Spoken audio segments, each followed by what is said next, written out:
Continuamos. La tercera frase que Jesús mencionó mientras estaba en la cruz está escrita en Juan 19, 26 y 27, cuando dijo: mujer, he ahí tu hijo y he ahí tu madre. En su primera frase en la cruz, Jesús pide el perdón para aquellos que lo han crucificado. En la segunda frase lleva a la eternidad por su gracia, por regalo, a un malhechor en uno de sus compañeros en el cielo, para ser uno de sus compañeros en el cielo, que lo acompañarán hasta el cielo. En la tercera, confía tiernamente su madre, probablemente viuda en ese momento, a sus discípulos. A su discípulo Juan, el que sería después el apóstol Juan. Esta tercera frase de Jesús en la cruz resalta el amor, la fidelidad y la ternura de Jesús. También es la palabra del Salvador, que va a dar su vida por aquellos que creen en Él. ¿Cómo no estar conmovido por los cuidados y el afecto que Jesús, a pesar de sus crecientes sufrimientos,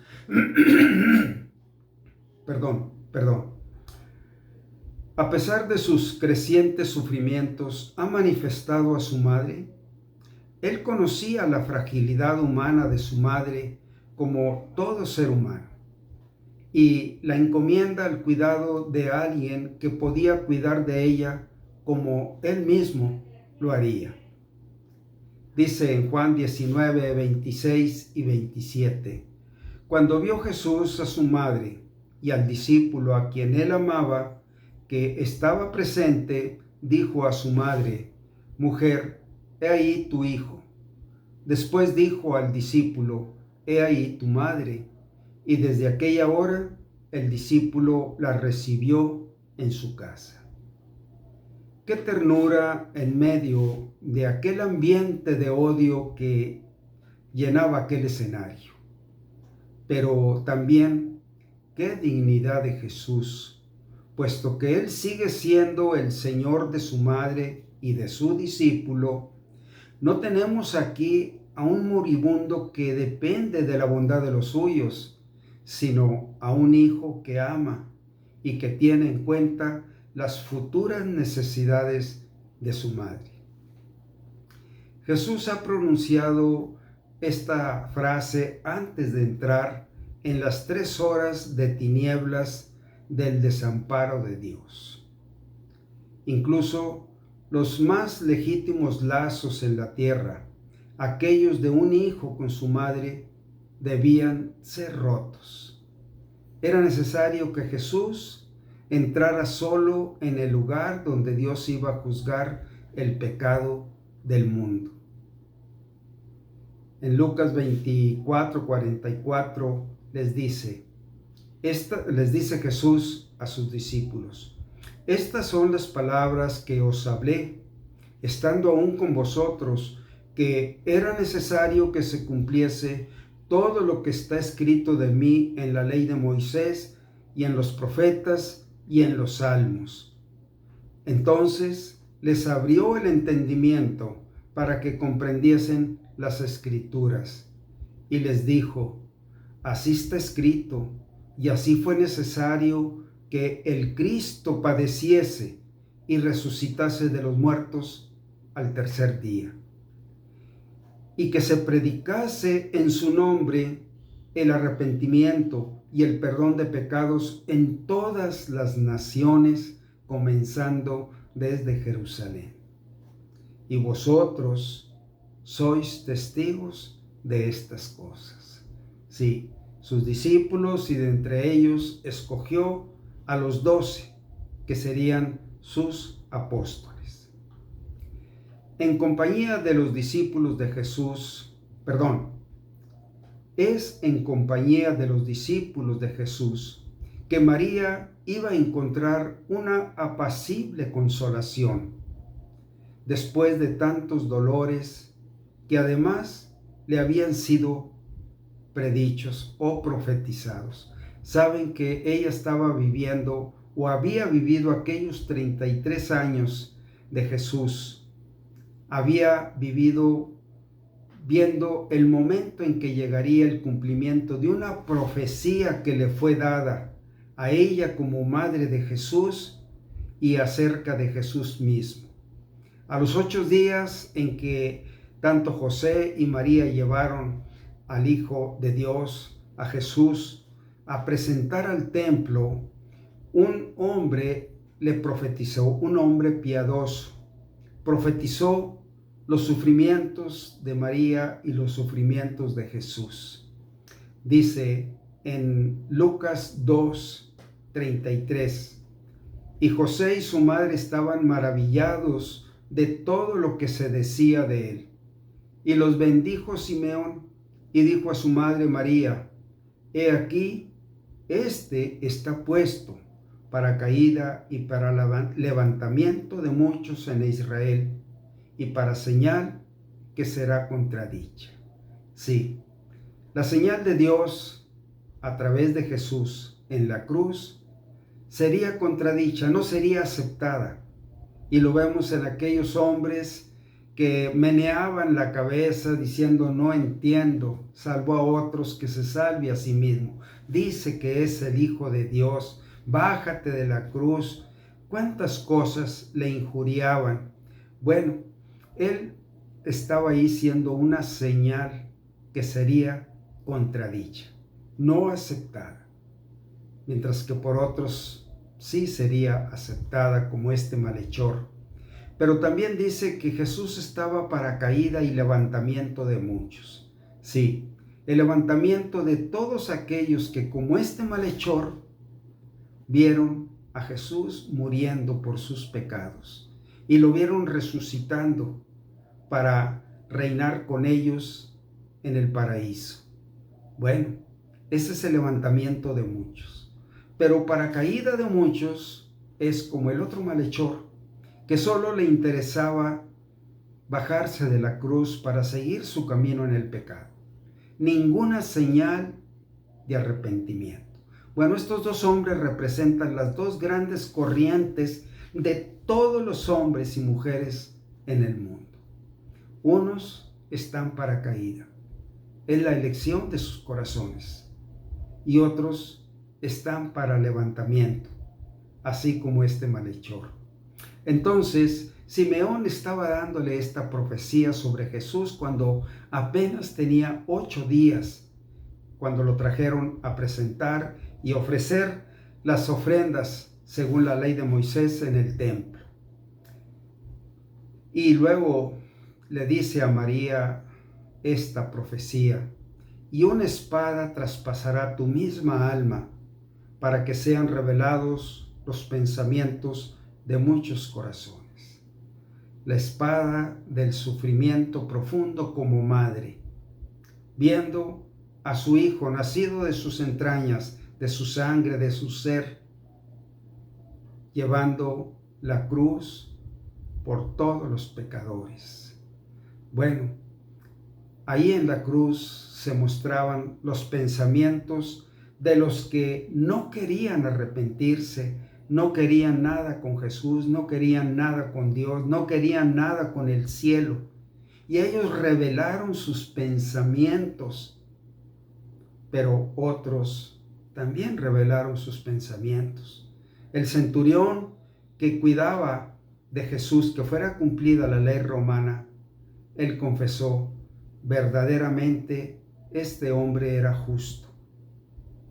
Bueno, entonces, en aquel momento, cuando Jesús está encomendando a María, a aquel discípulo, Juan, se estaba cumpliendo esta profecía. Verdaderamente, una espada estaba traspasando el corazón de su madre María. Debemos hacer parte a ella con los creyentes, con los apóstoles. Esperaban en oración la venida del Espíritu Santo después que Jesús hubiese sido resucitado y ascendido al cielo. Esta frase establece un lazo divino entre María, la madre de Jesús, y Juan, su amado discípulo. Es también la expresión del agradable y poderoso lazo que unía a todos los rescatados del Señor, un amor en espíritu, del que encontramos bellas demostraciones en el Nuevo Testamento, un lazo espiritual e inalterable. Los creyentes forman una familia, un nuevo pueblo. Ahora pasamos a la siguiente frase. Permítame.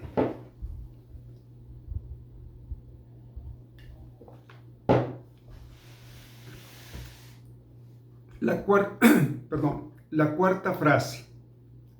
Dios mío, ¿por qué me has desamparado? No podemos considerar esta cuarta frase de Jesús sin una profunda reverencia y un sufrir en silencio juntamente con Jesús, su profunda soledad, entrando a la potestad de las más profundas tinieblas. Este es el poder del imperio de la muerte. Soledad profunda, sintiendo la dimensión de culpa por cada pecado cometido. Así fue sintiendo el peso de esa culpa Jesús, agolpándose la terrible frustración e impotencia de poder terminar de pagar. Toda la eternidad no será suficiente para pagar la culpa de un pecador. Jesús resucitó porque Él pagó, porque Él tenía con qué pagar.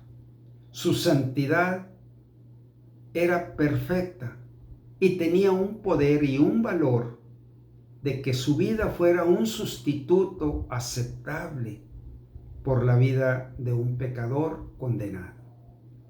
Jesús resucitó al tercer día porque fue justo su pago, y Dios lo resucitó de los muertos porque Dios es justo. Jesús no merecía quedarse en la muerte. Su vida tenía el mérito, el valor, el precio suficiente para hacer el pago, y Dios lo resucitó de los muertos. Esto es la muerte eterna. Cuando alguien no puede terminar de pagar nunca, porque no tiene con qué pagar, él estará en prisiones de oscuridad, en prisiones de soledad, donde el fuego nunca se apaga, donde el gusano nunca muere. Así dice la Biblia, que es el estado en el infierno. Esto es la muerte eterna, separado de Dios eternamente. Él está evitando con su muerte el castigo por nuestros pecados, siendo separado del Padre en aquel momento. Dios mío, ¿por qué me has dejado solo? Sí, era necesario. Él llevó nuestros pecados en su cuerpo sobre el madero. En ese momento, Dios vio a su Hijo hecho pecado por la culpa de nosotros. Él está sufriendo la muerte, quedando solo con un terrible peso de nuestros pecados. Es una palabra de importancia capital y de una inmensa consistencia que permanece insondable para nosotros. ¿Por qué era necesario que Jesucristo, el Hijo de Dios, sufriera? Si Él era santo, inocente, sin mancha, apartado de los pecadores y hecho más sublime que los cielos, que no tenía necesidad cada día, como aquellos sumos sacerdotes, de ofrecer primero sacrificios por sus propios pecados y luego por los del pueblo, porque esto Él lo hizo una vez para siempre, ofreciéndose a sí mismo. Y dice, esto está escrito en Hebreos 7, 26 y 27. Y sabéis que Él apareció para quitar nuestros pecados, y no hay pecado en Él. ¿Por qué fue necesario que sufriera y fuera desamparado por Dios el Padre? El único hombre perfectamente justo y enlazado a su Padre por su comunión ininterrumpida, desde el mediodía fue cuando se hace noche en Jerusalén. Dice que vinieron tinieblas, se cerró el cielo, se oscureció el cielo. Tinieblas sobrenaturales cubren el país. Ya no más burlas, ni injurias. Los hombres están puestos a un lado.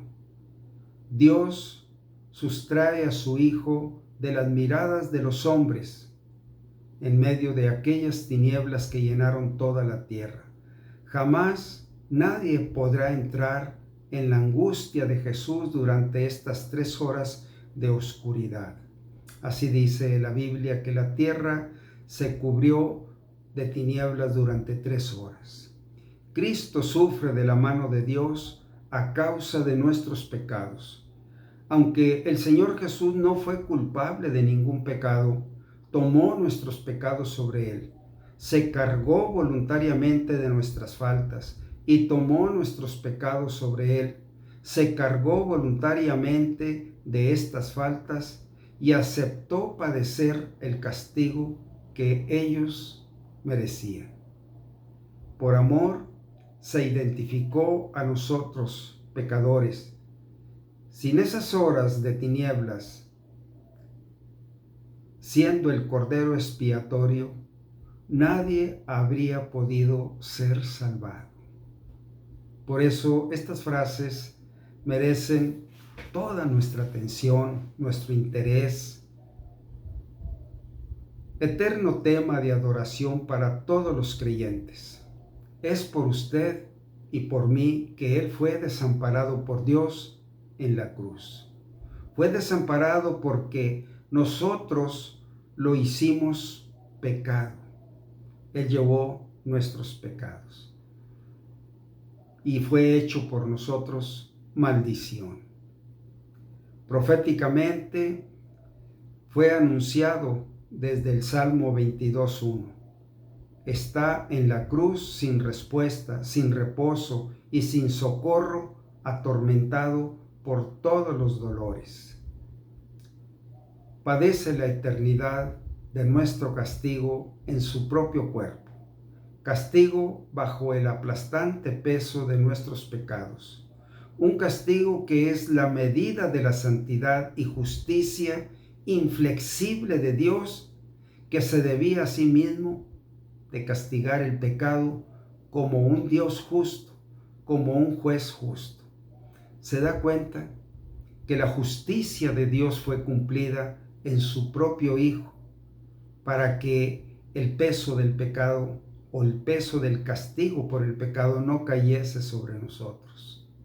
En la cruz ha dado toda la medida de lo que Él es, en perfecta justicia contra el pecado, en perfecto amor con el pecador. Dios es perfectamente justo y perfectamente amoroso. Por eso, si usted no viene así delante de Jesús como lo hizo este malhechor, no podrá tener salvación.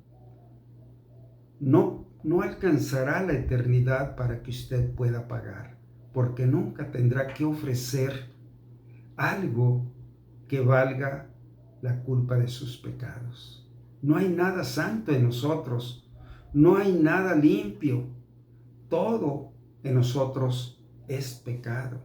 Por eso necesitamos un Salvador. Bien, continuamos en la siguiente. Dios los bendiga.